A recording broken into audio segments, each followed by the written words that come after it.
Disclaimer. They call me AG, and I spent the holidays reading Federal Reserve emergency lending data. Thrilling, I know. But when banks quietly borrow $24 billion in 72 hours, someone's got to have the files. I have the files. What if I told you that while Americans were celebrating New Year's just days ago, someone in Tokyo paid $130 per ounce for physical silver, while the official COMEX price on our screens showed $71? That's not a typo. The same metal, the same moment in time, trading at nearly double the price, depending on whether you wanted paper promises or actual silver you could hold in your hand. This wasn't some obscure pricing error that got corrected in minutes. This was the moment the largest price disconnect in precious metals history exposed a truth our financial system has been desperately trying to hide. The paper markets that determine the official price of silver have completely lost control of reality. Here's what should grab your attention. For decades, the price of silver has been set by futures contracts trading on exchanges like COMEX in New York. These are paper agreements, promises to deliver silver at a future date. The actual physical metal? That trades separately, usually at a small premium to reflect shipping and handling costs. We're talking a few percentage points, maybe 5% on a busy day. But between December 25th and January 2nd, 2026, something unprecedented happened during a 72-hour window that revealed cracks in our financial system so severe that 3 major banks had to quietly tap emergency Federal Reserve facilities just to stay solvent.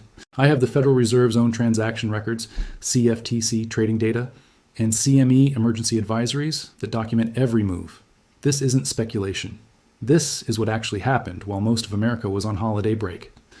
Let me walk you through the timeline, because the sequence of events matters. On December 27th, 2 days after that shocking Tokyo price, our banking system experienced what can only be described as a liquidity crisis.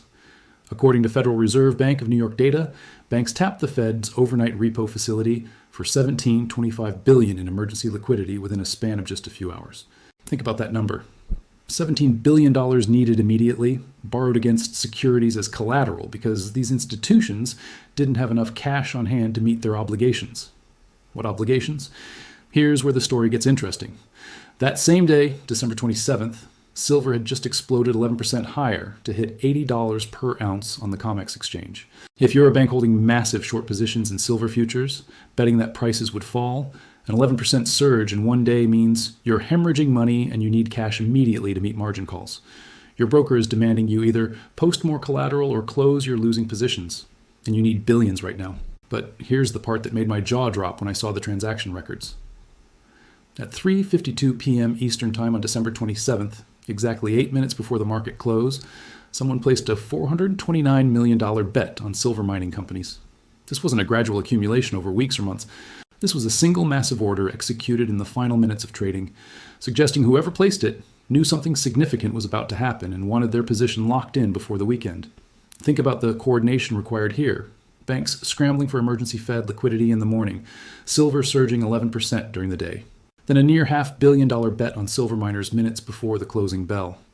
These aren't coincidences. These are the footprints of institutions trying to reposition themselves before a crisis they saw coming. Now let me explain why they were panicking. On January 1st, 2026, just 5 days after that repo facility scramble, China implemented export restrictions on refined silver that had been announced months earlier but suddenly became very real. According to data from the China Non-Ferrous Metals Industry Association, China produces and refines approximately 65% of the world's silver supply. Overnight, that supply was cut off from global markets. Not reduced, not limited, cut off. If you're a bank that has sold short 212 million ounces of silver futures contracts promising to deliver physical metal you don't actually own, and suddenly 65% of global supply becomes unavailable, you have a mathematical problem that cannot be solved with clever financial engineering. You've made promises you cannot keep. Let's talk about what was happening at COMEX during the same period, because the numbers tell a story that's impossible to ignore. According to Chicago Mercantile Exchange warehouse reports, COMEX inventories of registered silver available for delivery had been steadily depleting throughout 2025. By late December, inventories sat at 70% depletion compared to historical averages. We're talking about the primary exchange, where industrial users, manufacturers, and investors come to acquire physical silver. But here's what should concern every American with savings in dollars. Those 212 million ounces of net short positions held by banks aren't abstract numbers on a screen.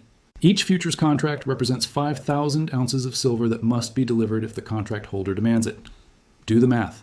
At 5,000 ounces per contract, we're looking at 42,400 contracts, where banks are obligated to deliver physical metal. Now, consider the supply situation. COMEX registered inventory in late December held approximately 80 million ounces available for immediate delivery. Banks are short 212 million ounces. Even if every single ounce in COMEX warehouses was available, which it isn't because much of it is already claimed or held for other purposes, there's a shortfall of 132 million ounces. That's more than 1.5 years of total USOM silver mine production that would be needed to cover these positions. Have you ever wondered why physical silver prices could diverge so dramatically from paper prices? It's because the paper market has created claims on metal that doesn't exist. When buyers in Tokyo are willing to pay $130 per ounce for physical delivery, while COMEX screens show $71, they're not being irrational. They're pricing in the reality that paper promises aren't worth the same as metal you can actually possess. The Bank for International Settlements, in their quarterly review of derivatives markets, tracks the notional value of precious metals derivatives. According to their December 2024 data, the paper-to-physical ratio in silver had reached levels never before recorded. For every ounce of physical silver that actually exists in deliverable form, there are 356 paper claims on that same ounce. Think about what happens when even a small percentage of those paper claim holders demand actual delivery. This brings us to what happened in those 4 days in December that forced banks to the Fed's emergency window.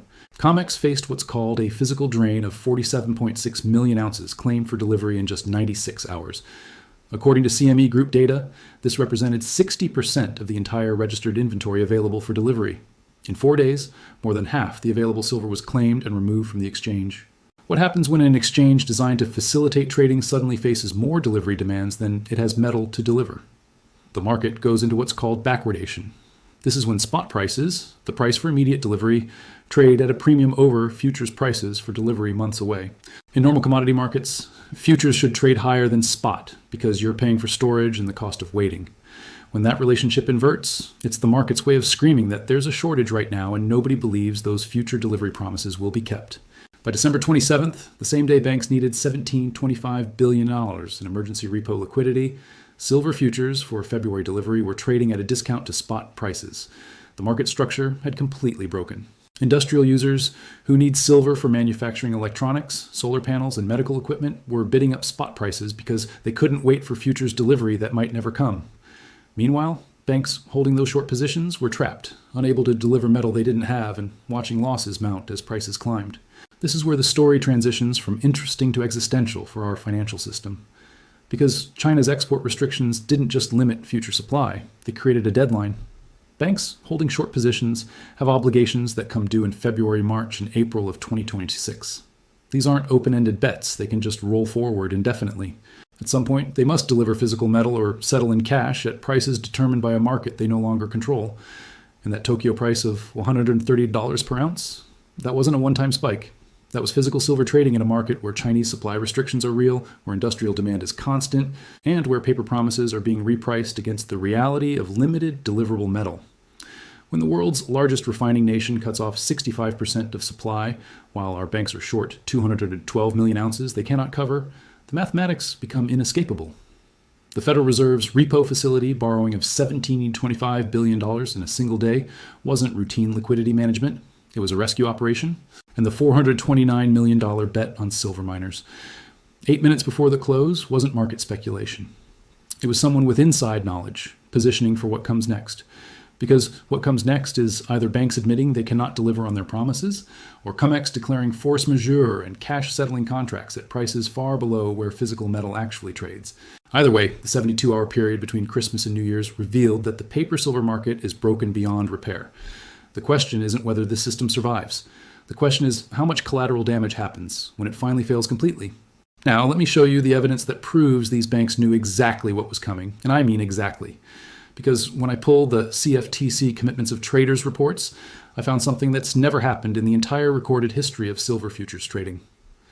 On December 2nd, 2025, U.S. commercial banks shifted from being net short silver to net long for the first time ever. Let that sink in. Banks that had been betting against silver for decades suddenly flipped their positions and started betting on higher prices just 4 weeks before China's export ban went into effect. This wasn't a gradual shift over months as market conditions changed. According to CFTC data that tracks large trader positions, banks held 212 million ounces net short as recently as October. By early December, that massive short position had been reversed. They went from being the largest bears in the silver market to suddenly positioning themselves as bulls. The timing is what tells you everything you need to know. Think about what it takes for major financial institutions to completely reverse a position that size. You're talking about unwinding contracts, taking losses on existing positions, and committing new capital to bet the opposite direction. Banks don't make those moves on hunches. They make them when they have information the rest of the market doesn't have yet, or when they've run the numbers and realized their existing positions are about to become catastrophically unprofitable. China announced their export restrictions back in July 2025, giving 6 months' notice that refined silver exports would be subject to new controls starting January 1st, 2026. For months, the market largely ignored this news or assumed it wouldn't be enforced strictly. But someone inside these banks clearly understood what 65% of global supply being cut off would mean for a market where inventories were already depleting. They saw the delivery crisis coming and repositioned accordingly. Here's where the mathematical impossibility becomes crystal clear. Let's walk through what happened to COMEX registered inventories during December, because these numbers come straight from Chicago Mercantile Exchange daily warehouse reports that anyone can verify. On December 1st, COMEX held approximately 120 million ounces of silver in registered form, meaning available for delivery against futures contracts. By December 31st, that number had dropped to 72.4 million ounces. You might be thinking that sounds like normal market activity, silver being delivered and removed as contracts expire. But here's what makes this different. According to CME delivery data, 47.6 million ounces were claimed for physical delivery in just 4 trading days between December 18th and December 23rd. That's not normal volatility. That's a bank run on silver, except instead of depositors lining up at teller windows, it's industrial buyers and investors demanding the actual metal they were promised on their futures contracts. Pop quiz. If you're holding short positions, obligating you to deliver silver, and you watch 60% of available exchange inventory get claimed in 4 days, what does that tell you about your ability to fulfill those obligations when your contracts come due? The answer is you're in serious trouble, which is why we saw that $17.25 billion emergency Fed borrowing spike on December 27th. Let me explain what backwardation means in terms you can see in your own life. Imagine you wanted to buy a new car, and the dealer tells you a car for delivery today costs $50,000, but if you're willing to wait 3 months for delivery, that same car will cost you $45,000. That inversion of normal pricing, where future delivery is cheaper than immediate delivery, tells you something is deeply wrong with supply. Either the manufacturer is about to go bankrupt, there's a critical parts shortage, or dealers are so desperate to move inventory today that they're offering discounts for patience. In commodity markets, we call this backwardation, and it's the signature of a market facing shortages. According to COMEX futures pricing data from late December, February 2026, silver contracts were trading at lower prices than spot silver for immediate delivery. The 1-month forward curve was inverted, with each successive month trading at a discount to nearer dated contracts. This is the market screaming that there's not enough silver available right now, and nobody believes those future delivery promises will be honored at the stated prices. Have you noticed how quiet mainstream financial media has been about this? When stocks make new highs, it's front page news. When a cryptocurrency surges, analysts fall over themselves explaining it. But when the silver market exhibits the most extreme backwardation in history, coinciding with emergency Fed lending and China cutting off 65% of global supply, you hear almost nothing. That silence isn't an accident. The banks that own or advertise heavily with those media outlets don't want attention on a crisis they're at the center of. Here's the number that should terrify anyone holding paper silver investments. The paper to physical ratio in late December reached 356 to 1. This comes from comparing the total notional value of silver derivatives tracked by the Bank for International Settlements against actual deliverable physical inventory reported by exchanges and depositories worldwide. For every single ounce of silver that actually exists in a form where you could take delivery tomorrow, there are 356 paper claims on that same ounce. Let me give you a scenario to understand why this matters. You buy a silver futures contract that entitles you to take delivery of 5,000 ounces. You've paid for it, you own it, and when the contract expires, you have every right to demand physical delivery. But what happens when 355 other people also hold contracts on that same 5,000 ounces? Who gets the actual metal? The answer is whoever demands delivery first and can navigate the exchange's delivery process. Everyone else gets cash settlement at prices that have nothing to do with what physical silver actually costs when supply is this tight. This is why that Tokyo price of $130 per ounce matters so much.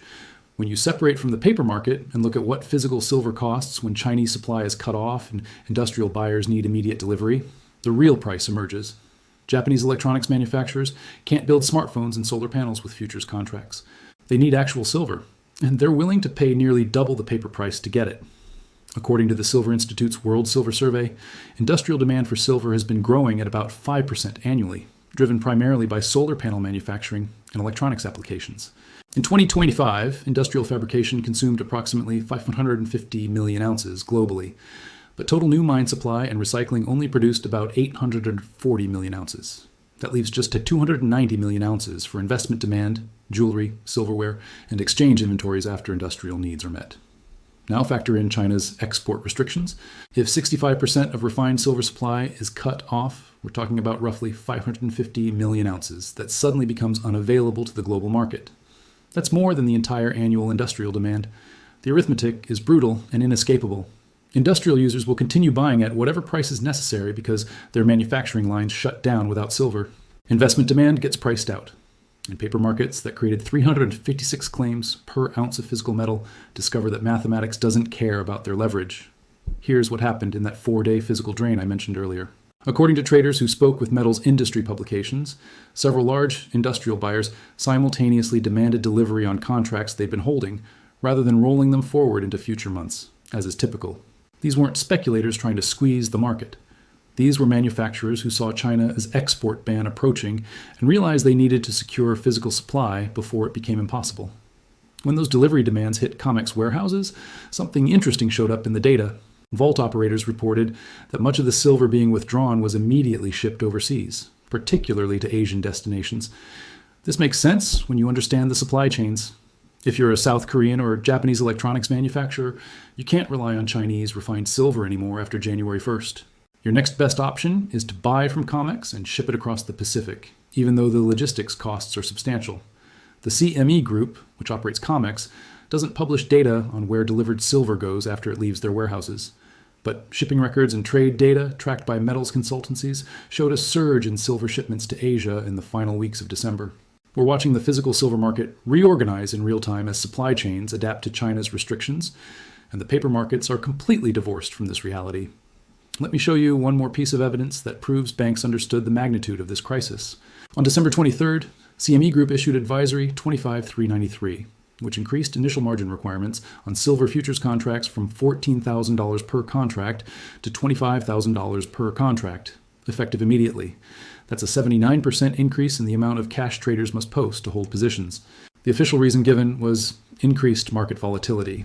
But anyone reading between the lines understands what this really means. When an exchange dramatically raises margin requirements on short notice, they're trying to reduce the total number of open contracts in the system because they're worried about their ability to guarantee contract performance. They'd rather force speculators and smaller traders out of positions now than face a situation where massive delivery failures or defaults threaten the exchange's credibility. This was CME waving a red flag that said, "We have a serious problem and we're taking emergency measures to contain it before it spirals." Think about the banks that saw all these signals. The inventory drain, the backwardation, the margin hikes, their own short positions underwater, and most importantly, the calendar counting down to January 1st, when China's export ban would eliminate 65% of global supply. These aren't separate problems. They're all symptoms of the same crisis, and that crisis has a deadline attached to it. Because when February, March, and April contracts come due for delivery, and banks can't source physical silver to fulfill their obligations, the paper market faces an existential choice: admit failure or change the rules. History gives us a preview of what happens next. In 1980, when the Hunt brothers tried to corner the silver market and deliveries threatened to overwhelm available supply, COMEX changed the rules mid-game and moved to cash settlement to prevent a complete market collapse. The difference this time is the shortage isn't created by speculators hoarding metal. It's created by fundamental supply being cut off, while industrial demand remains constant and paper markets have created hundreds of claims on every ounce of physical silver. You can't rule change your way out of mathematics. Let me show you the exact numbers that explain why banks can't survive the next 30 to 60 days without either admitting defeat or breaking the market completely. This isn't speculation about what might happen. This is arithmetic based on positions they're already holding and prices that exist right now in physical markets. We know from CFTC data that before banks reversed course in early December, they held 212 million ounces in net short positions. Based on contract timing and price levels when these positions were established throughout 2024 and early 2025, the average entry price for these shorts sits around $60 per ounce. Banks were betting silver would trade lower, selling contracts they expected to buy back at cheaper prices for a profit. With silver currently trading between $71 and $80 on COMEX, depending on contract month, let's calculate the damage. At $71 per ounce, banks holding short positions from $60 are losing $11 per ounce. Multiply that by 212 million ounces, and you're looking at $2.3 billion in losses. Not pleasant, but survivable for large institutions. At $80 per ounce, that loss grows to $20 per ounce, totaling $4.2 billion. Now, we're talking about serious money, the kind that shows up in quarterly earnings reports and gets executives called before risk committees. But here's where your understanding of the situation needs to shift dramatically. Those COMEX prices of $71 to $80 aren't what silver actually costs when you need physical delivery right now. Remember Tokyo? Remember $130 per ounce for actual metal you can hold? That's not some anomaly that disappeared. That's the real price in a market where Chinese supply is cut off and industrial buyers are competing for limited physical inventory. What happens when COMEX is forced to recognize physical pricing because too many contract holders demand delivery and there's not enough metal to go around? Let's run that calculation. Banks short 212 million ounces at an average entry of $60. Physical repricing forces settlement at 130. That's a 70 per ounce loss across 212 million ounces. Your calculator probably doesn't even want to show you this number, but here it is. $14.8 billion in losses. According to bank regulatory filings and risk disclosures, most major banks allocate between $8 billion and $12 billion in capital reserves specifically for their precious metals trading operations. These reserves are meant to cover normal market volatility, the everyday ups and downs of commodity trading. They are not designed to absorb a $14.8 billion wipeout from a single position going catastrophically wrong. When losses exceed your capital reserves, you're not just having a bad quarter. You're facing insolvency in that division, potential regulatory intervention, and questions about what other positions might be similarly underwater. Think about your own retirement account for a moment. Have you checked what percentage of your 401k is invested in funds that include bank stocks? According to Investment Company Institute data, American retirement accounts hold approximately $9.3 trillion in assets, with a significant portion in financial sector equities. When major banks suddenly announce multi-billion-dollar losses from silver trading positions gone wrong, those aren't abstract Wall Street problems. Those are hits to the value of retirement accounts held by millions of Americans who have no idea their savings are tied to banks' derivative bets on silver. But wait, because the timeline gets even more compressed by something most Americans don't know is coming. The Department of Labor has been reviewing rules around 401k investments in precious metals, specifically whether physical silver and gold ETFs should be allowed as investment options within retirement accounts. According to industry analysts tracking the regulatory process, a potential rule change could be announced as early as February 2026, just weeks away. You might wonder why that matters to this story.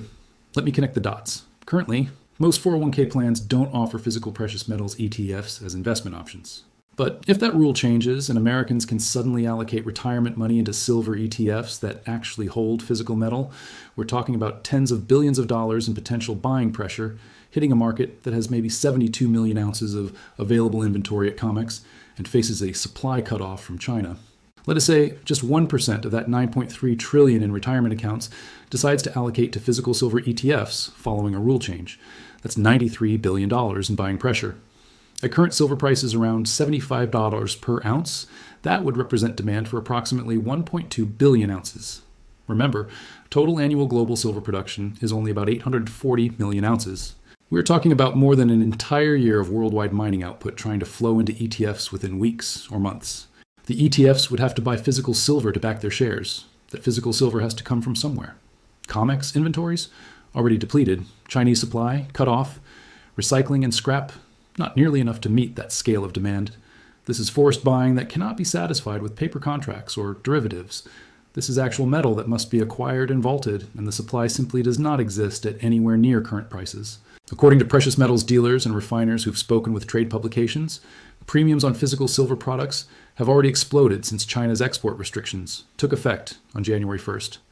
1 ounce American Silver Eagles, which normally trade at $3 to $5 premiums over spot price, are now selling at $15 to $20 premiums when dealers can even source them.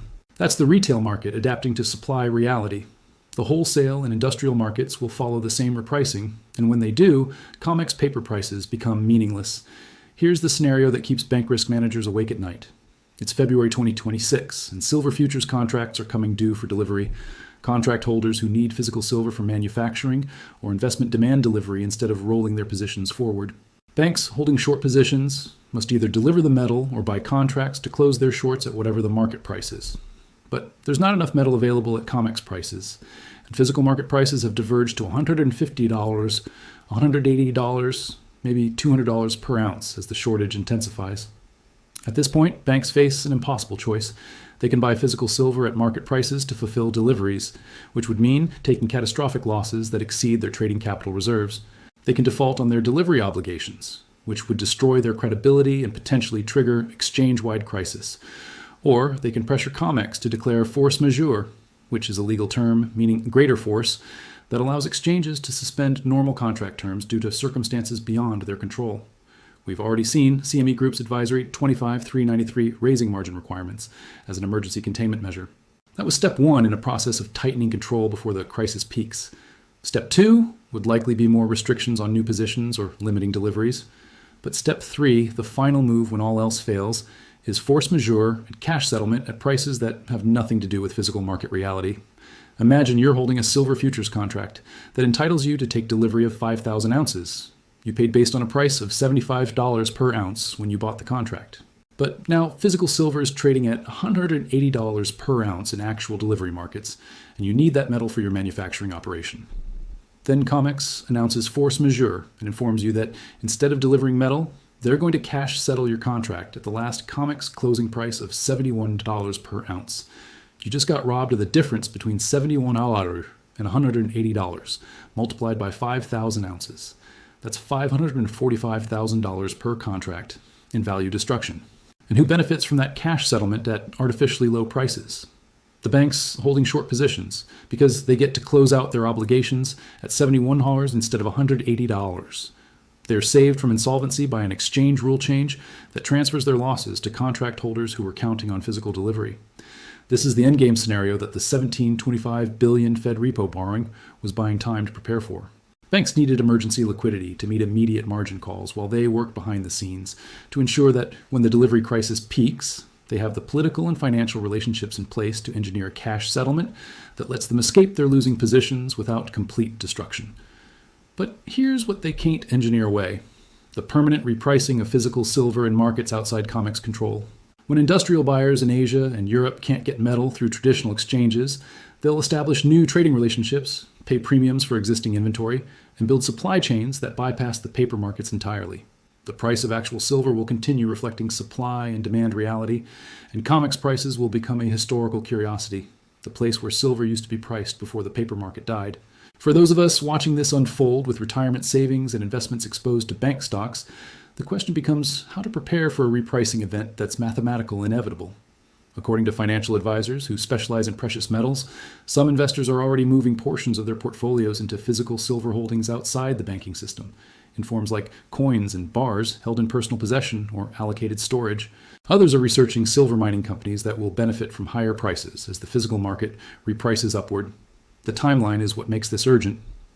February 2026 brings both the potential 401k rule change and major contract expirations at COMEX. March and April bring additional waves of delivery obligations as contracts mature.